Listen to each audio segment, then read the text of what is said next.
So let's read this passage here, and this passage again came in CAT 2019, and it came in the first slot. So let's read the passage, and after that we will take every question. Now it says, it reads here, in the past, credit for telling the tale of Aladdin has often gone to Antoine Galland, the first European translator of Arabian Nights. Arabian Nights, which started as a series of translations of an incomplete manuscript of a medieval Arabic story collection. But though those tales were of medieval origin, Aladdin may be more recent in invention. Scholars have not found a manuscript of the story that predates the version published in 1712 by Galland, who wrote in his diary that he first heard the tale from a Syrian storyteller from Aleppo named Hanna Diyab. Now, if you look at the message of the first paragraph, it talks about the Arabian Nights, and the author has introduced Antoine Galland, whom he says is the first European translator, and the author says that he heard it from the storyteller, from a Syrian storyteller from Aleppo. His name was Hanna Diyab. And then the author says that that the Aladdin may be a more recent invention. So if you look at the crux of the matter of this paragraph, the crux of the matter is that Aladdin, the story of Aladdin, which has been credited to the Arabian Nights, may be recent in origin. This is the main message that he wants to send through this paragraph. And then it further says that despite the fantastical elements of the story, scholars now think the main character may actually be based on a real person's real experiences. Though Galland never credited Diyab in his published translations of the Arabian Nights stories, Diyab wrote something of his own, a travelogue penned in the mid-18th century. In it, he recalls telling Galland the story of Aladdin, describes his own hard knocks upbringing, and the way he marveled at the extravagance of Versailles. The descriptions he uses were very similar to the descriptions of the lavish palace that ended up in Galland's version of the Aladdin story. Therefore, the author, Hota, believes that Aladdin might be the young Arab Maronite from Aleppo, marveling at the jewels of... So, if you look at the continuation and the context in which these two things have come, you'll find that in the first para, the author says that Aladdin might be a recent creation, he might be a recent invention. And in the second paragraph, he says that Diyab, who narrated the story to Galland, could well be the one who... So if you look at the second paragraph, the author says that Diyab could be the writer. He says here that the descriptions he uses were very similar to the descriptions of the lavish palace that ended up in Galland's version of the Aladdin story. And then he says Aladdin might be the young Arab Maronite from Aleppo, marveling at... So from second para, we get to know that the scholar's guess is that Diyab himself might be the author. And then further it says, for 300 years, scholars thought that the rags to riches story of Aladdin might have been inspired by the plots of French fairy tales that came out around the same time, or that the story was invented in the 18th century period as a byproduct of French Orientalism, a fascination with the stereotypical exotic Middle Eastern luxuries that was prevalent then. The idea that Diyab might have based it on his own life flips the script. So here you have something which, here it says that for 300 years, scholars thought that the rags to riches story of Aladdin might have been inspired with the plots of French fairy tales. But this idea that it might have been inspired by the plots of French fairy tales is turned upside down because it might have been based on the life of Diyab himself and not on the French fairy tales. Diyab was ideally placed to embody the overlapping world of East and West, blending the storytelling traditions of his homeland with his youthful observations of the wonder of 18th century France.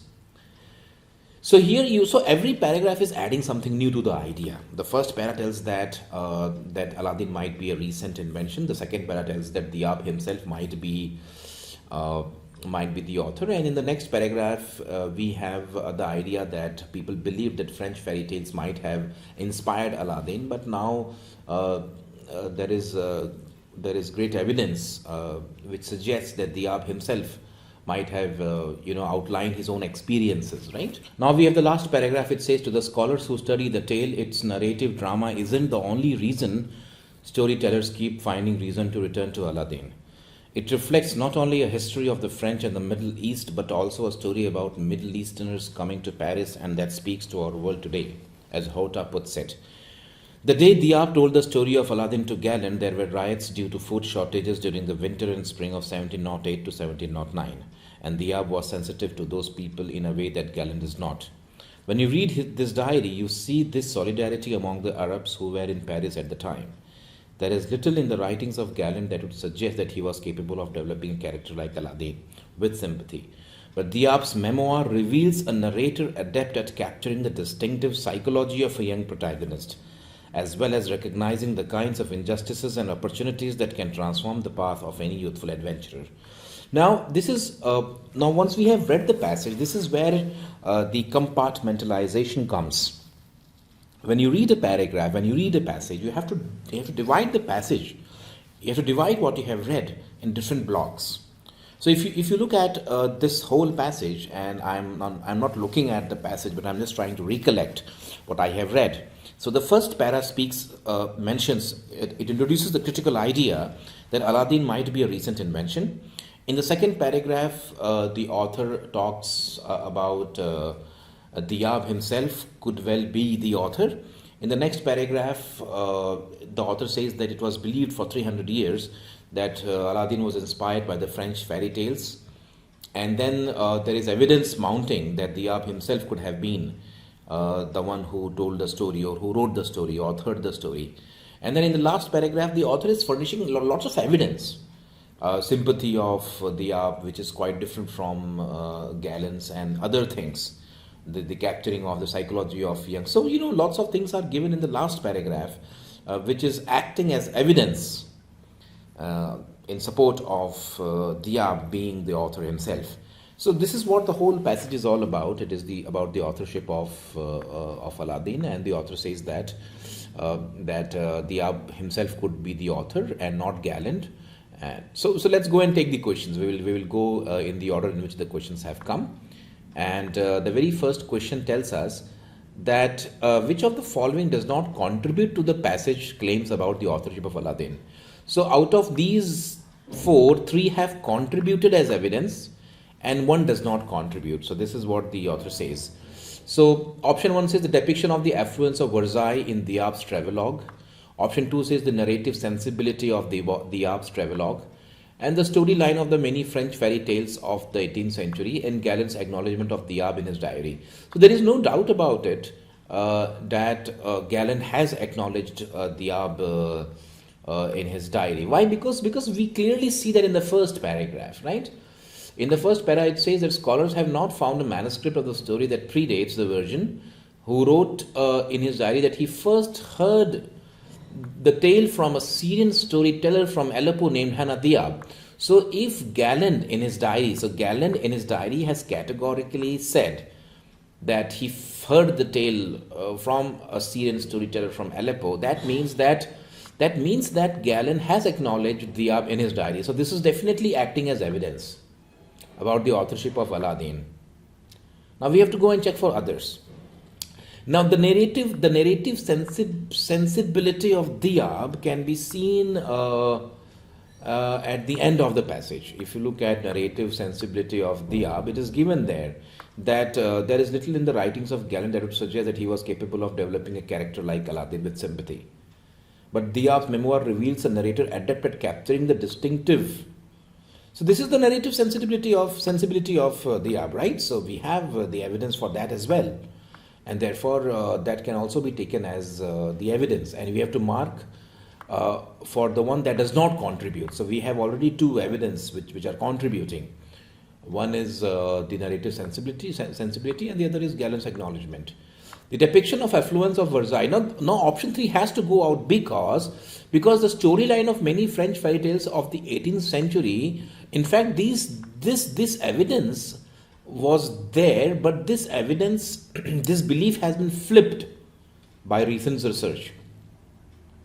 The storyline of many French fairy tales of the 18th century, if option 3 is taken, then you will say that Diyab is not the author, but someone else, or rather you would say that Aladdin was inspired by the French fairy tales of the 18th century, and this was the belief for 300 years.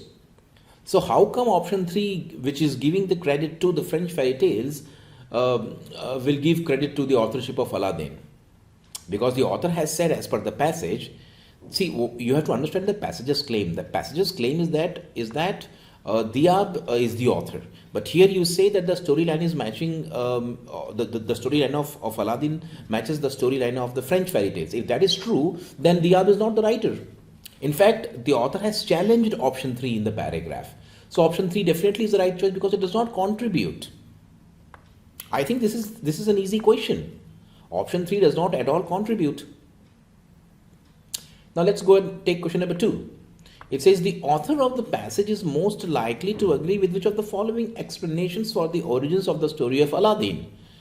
So the question says author is likely to agree with which of the following. Now we know that the author is writing the passage in support of Diyab as the writer of Aladdin. He says that Aladdin must be a creation or an invention of Diyab, because firstly Diyab has the narrative sensibility, and secondly there is no manuscript predating Galland's manuscript, and Galland has acknowledged Diyab that he got to know the story from a young man in Aleppo. So one thing is quite certain, that whichever option we choose, it has to give the credit to Diyab. So let's look at the options now. Option 1 says, basing it on his own life experiences, Diyab transmitted the story of Aladdin. So Diyab has been given the credit in this option, right? So 1 can be the right choice unless we find something better. 2 says Galland received the story from Aladdin from Diyab, who in turn found it. So, but the problem is that if you say that Galland received the story from Diyab and Diyab found it from some incomplete medieval manuscript, then Diyab is not the writer. But the whole passage focuses on Diyab as the writer, or focuses on the possibility that Diyab could be the writer. So 2 goes out. The story of Aladdin has its origin in an undiscovered incomplete manuscript of a medieval Arabic. Again, you are taking the credit away from Diyab. Galland derived the story of Aladdin from Diyab's travelogue, in which he recounts his fascination with the wealth of... Now, Galland did not derive the story from Diyab. Again, you are giving the credit to Galland, as if Galland derived the story of Aladdin from Diyab's travelogue. But then the author says it is his own life experience, because Diyab went to Versailles, he was there in Paris and he experienced this, he must have seen this, he had that sensitivity. So basing it on his own life experience is a very, very important thing, which option 4 is missing. So option 1 has to be the right choice and is the correct answer in the context given here. And if you really want to see where exactly is the answer, then you have to read the last paragraph. The last paragraph says that the idea that Diyab might have based it on his own life, the experiences of a Middle Eastern man encountering the French, not vice versa, flips the script. Diyab was ideally placed to embody the overlapping worlds. So Diyab's own experiences are the basis of the story, and not Galland's derivation of Diyab's travelogue. So 1 is the best choice. Option 1 is the right answer for question number 2. Let's take question number 3 now. Which of the following is the primary reason for why storytellers are still fascinated by the story of Aladdin? So you have to pick from the choices the one that says why storytellers are still fascinated. So you have to go and check, because these kind of questions should be marked with reference from the passage. So it says here, to the scholars who study the tale, it is narrative drama isn't the only reason storytellers keep finding reason. So can I say it's a narrative drama? Because it is clearly given. See, when something is clearly given, there is no dispute about it. So once you go to the choices, it says the story of Aladdin evidence not the attitude of French Orientalist. The travelers' experience inspired the return of Germany and the of... So again, if you look at, it says here, it's a narrative drama, right? It reflects not only a history of the French and the Middle East, but also it says about Middle Easterners coming to Paris, and that speaks to our world today. So it says to the scholars who study the tale, its narrative drama isn't the only reason that people keep finding reason to return to Aladdin. It reflects not only a history of the French in the Middle East, but also Middle Easterners coming to Paris, and that speaks to our world today. So there is some relevance of the world today. So can I say that option 2 is the best choice? The traveler's experience that inspired the tale of Aladdin resonates even today. So why does it resonate even today? It is clearly given. See, either you have to find two choices. Either it is narrative drama. The reason to the scholars who study the tale, its narrative drama isn't the only reason. So the narrative drama isn't the only reason storytellers keep finding reason. So narrative drama is one of the reasons, but that option has not come. And it is not the only reason. The other reason is it reflects the history of the French in the Middle East, but also a story about Middle Easterns coming to Paris, and that speaks to our world today. So the relevance of today as well, the relevance of the story even today. So that's the reason why the traveler's experience resonates even today. That's the reason why there is one more reason apart from the narrative drama. So there are two things because of which people are fascinated by the story of Aladdin. The first is the narrative drama, which is not there in the option, so that can be ruled out because we don't have the option. The second is, of course, it resonates even today. The experiences can be felt even today. So 2 can be the best choice. I mean, there is no other option.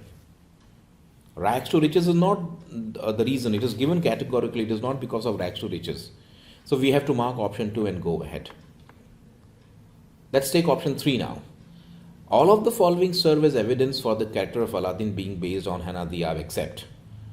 So Diyab, yes, this could be the evidence and therefore not the right answer, right?